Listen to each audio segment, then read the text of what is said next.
नमस्कार। और इस दार्शनिक यात्रा में एक बार फिर से आपका बहुत बहुत स्वागत है। हम ईश्वर कृष्ण की सांख्यिक कारिका पर अपनी चर्चा को आगे बढ़ा रहे हैं। ये हमारी श्रृंखला का 20वां विवेचन है और आज हम इस दर्शन के कुछ सबसे गहरे सवालों में उतरेंगे और ये समझने की कोशिश करेंगे कि हजारों साल पुरानी बातें आज हमारे जीवन में इतनी मायने क्यों रखती हैं। तो चलिए एक बहुत ही बुनियादी और मानवीय सवाल से शुरुआत करते हैं। हम सब अपने जीवन में दुख का अनुभव करते हैं और उससे निकलने के रास्ते भी ढूंढते हैं। पर क्या कभी ऐसा लगा है कि जो समाधान हम अपनाते हैं वे कह सकते हैं कि एक तरह से अस्थायी होते हैं? उनसे स्थायी शांति क्यों नहीं मिलती? बस यही वो सवाल है जहां से सांख्य दर्शन की पूरी खोज शुरू होती है। आज के इस विश्लेषण में हम इन 6 पड़ावों से होकर गुजरेंगे। हम सांख्य की इस कभी न पुरानी होने वाली जिज्ञासा से शुरू करेंगे, फिर दुख की समस्या की जड़ तक जाएंगे। इसके बाद हम दृष्टा और दृश्य के बीच के उस मौलिक अंतर को समझेंगे और फिर देखेंगे कि कैसे ज्ञान का मार्ग हमें स्वतंत्रता की अनुभूति तक ले जाता है। तो हमारा पहला खंड है एक कालातीत जिज्ञासा। सोचिए, हजारों साल पुराना एक ग्रंथ आज के इस आधुनिक जीवन में इतना प्रासंगिक क्यों है? इसका सीधा सा जवाब यह है कि ये उन सवालों को उठाता है जो समय के साथ बदलते नहीं हैं, जैसे चेतना क्या है, दुख का असली कारण क्या है, हमारी असली पहचान क्या है। सांख्यिकी की प्रासंगिकता असल में 3 स्तरों पर काम करती है और यही इसे इतना खास बनाती है। दार्शनिक स्तर पर देखें तो यह चेतना का एक ऐसा सिद्धांत देता है जो इसे केवल पदार्थ का उत्पाद नहीं मानता। आध्यात्मिक स्तर पर यह मुक्ति के लिए कर्मकांडों पर नहीं बल्कि ज्ञान पर जोर देता है और सबसे अहम व्यावहारिक स्तर पर यह हमें दुख और हमारी आसक्तियों को समझने के लिए एक साफ साफ नक्शा देता है। चलिए अब अगले खंड की ओर बढ़ते हैं और देखते हैं कि ये पूरी दार्शनिक खोज शुरू कहाँ से होती है।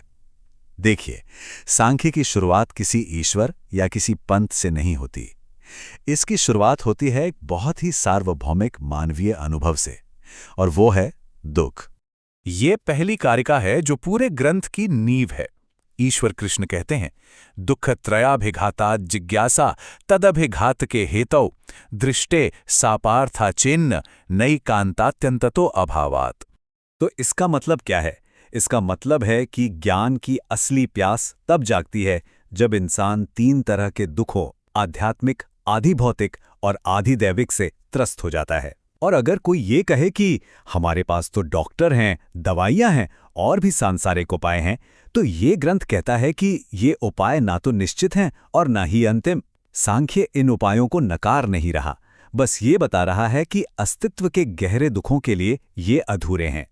अब दूसरी कारिका इस तर्क को एक कदम और आगे ले जाती है। यह सांसारिक उपायों से बढ़कर श्रुतियों यानी वैदिक कर्मकांडों पर भी सवाल उठाती है। कारिका है दृष्टावदानुश्रविका स ह्य अविशुद्धिक्षयातिशय युक्तः तद्विपरीतः श्रेयान व्यक्ता व्यक्तिज्ञ विज्ञानात्।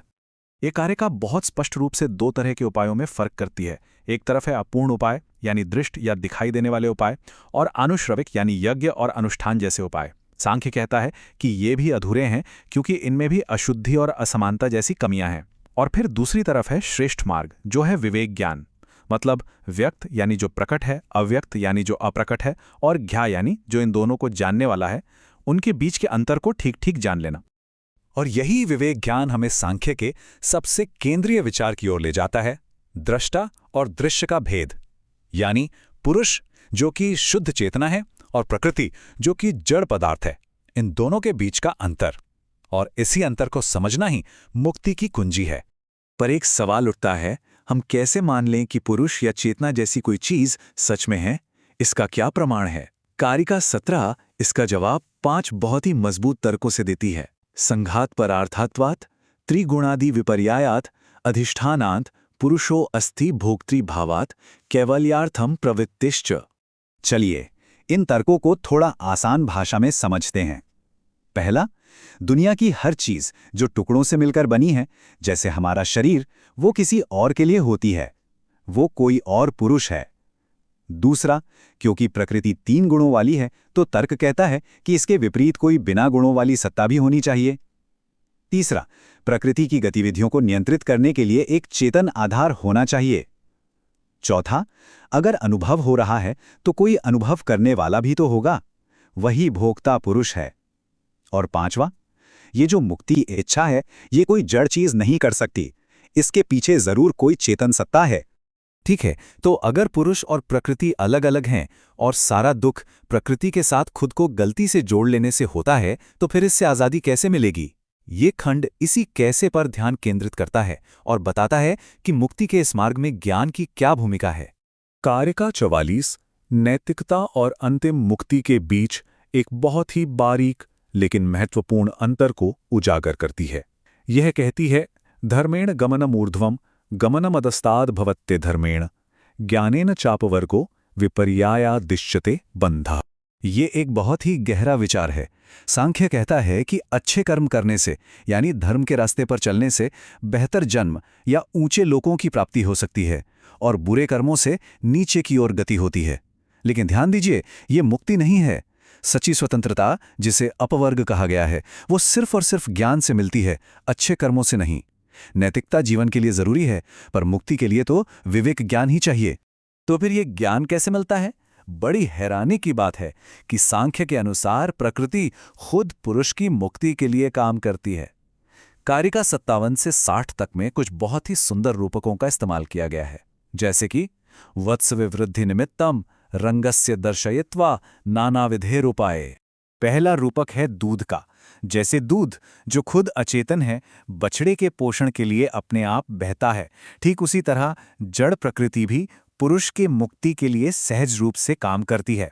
इसके लिए किसी बाहरी शक्ति की जरूरत नहीं है, ये प्रकृति का स्वभाव है। और अगला रूपक तो और भी कमाल का है, एक नर्तकी का। प्रकृति उस नर्तकी की तरह है जो पुरुष रूपी दर्शक के सामने अपनी कला का प्रदर्शन करती है, और जैसे ही दर्शक ये समझ जाता है कि ये तो बस एक खेल है, एक प्रदर्शन है, और वो खुद इसका हिस्सा नहीं है, तो नर्तकी अपना नाच खत्म करके मन से हट जाती है। बस अनुभव का खेल वहीं समाप्त हो जाता है। तो चलिए अब हम इस चर्चा के शिखर पर पहुंचते हैं। सच्ची स्वतंत्रता की अनुभूति आखिर है क्या? जैसा कि अंतिम कारिकाओं में बताया गया है, यह सांख्य की सबसे गहरी और अंतिम शिक्षा है। कारिका 62 एक ऐसा क्रांतिकारी विचार सामने रखती है जो हमारी पूरी सोच को हिला देता है। सुनिए, तस्मान न बध्यते नापि मुच्यते नापि संसरति कश्चित् संसरति बध्यते मुच्यते च नानाश्रया प्रकृति। इसका मतलब ये है कि पुरुष यानी शुद्ध चेतना असल में ना तो कभी बंधता है, ना ही कभी मुक्त होता है। अरे वो तो इस आने जाने के चक्कर में है ही नहीं, ये तो प्रकृति है जो अपने अलग अलग रूपों जैसे बुद्धि, अहंकार, मन में बंधती है और मुक्त होती है। जिसे हम बंधन समझते हैं, वो असल में प्रकृति की प्रक्रियाओं के साथ खुद को गलती से एक मान लेने का भ्रम है। तो इस परम सत्य की अनुभूति होती कैसे है? कारिका 64 उस अंतिम ज्ञान का वर्णन करती है जो तत्वों के निरंतर अभ्यास से पैदा होता है। एवं तत्वाभ्यासान नास्मि न मे न हमित्यपरिशेषम अविपर्यायाद विशुद्धम केवलम उत्पद्यते ज्ञानम। जब तत्वों का बार बार अभ्यास किया जाता है तो अंत में एक ऐसा शुद्ध और त्रुटिहीन ज्ञान पैदा होता है जिसमें कोई भ्रम बाकी नहीं रहता। यह ज्ञान 3 नकारात्मक सत्यों के रूप में सामने आता है। नास्मि मतलब मैं ये शरीर या मन नहीं हूं, न मैं मेरा कुछ भी नहीं है क्योंकि मैं तो बस एक साक्षी हूं, और ना हम मैं ये मैं वाला भाव यानी अहंकार नहीं हूं। और जैसे ही यह ज्ञान होता है, गलत पहचान की गांठ हमेशा के लिए खुल जाती है। यही कैवल्य है। और अब आखिर में आइए इस पर विचार करें कि ये प्राचीन ग्रंथ आज भी एक जीवंत विरासत के रूप में क्यों मौजूद है। इसकी शिक्षाएं आज की दुनिया में अपनी जगह कैसे बनाए हुए हैं। संक्षेप में कहें तो सांख्य आज भी प्रासंगिक है क्योंकि यह चेतना का एक गहरा सिद्धांत देता है। यह हमें एक ऐसा आध्यात्मिक मार्ग दिखाता है जो कर्मकांडों के बजाय विवेक पर आधारित है। यह हमें अपने अहंकार और आसक्ति को समझने के लिए एक व्यवहारिक ढांचा देता है। और सबसे बड़ी बात, इसकी बनावट इतनी संक्षिप्त और व्यवस्थित है कि यह आज भी दुनिया भर के विश्वविद्यालयों में पढ़ाया जाता है। और अंत में चलिए इस एक विचारोत्तेजक प्रश्न के साथ इस चर्चा को समाप्त करते हैं। अगर इस एक विचार को सच में गहराई से समझ लिया जाए कि हम अनुभव करने वाले दृष्टा हैं, ना कि अनुभव की वस्तु दृश्य, तो क्या ये हमारे रोजमर्रा के जीवन में तनाव, चिंता और प्रतिक्रियाओं को देखने का नजरिया बदल सकता है? इस पर सोचना वाकई सार्थक होगा। इस दार्शनिक चर्चा में हमारे साथ शामिल होने के लिए आपका बहुत बहुत धन्यवाद। अगर आपको यह विश्लेषण पसंद आया हो तो कृपया इसे लाइक करें, अपने विचार नीचे कमेंट में जरूर बताएं और इसे उन लोगों के साथ शेयर करें जिन्हें इसमें रुचि हो सकती है। आगे भी ऐसे ही विश्लेषणों के लिए इस चैनल को सब्सक्राइब करना ना भूलें। जल्द ही फिर मिलेंगे। नमस्कार।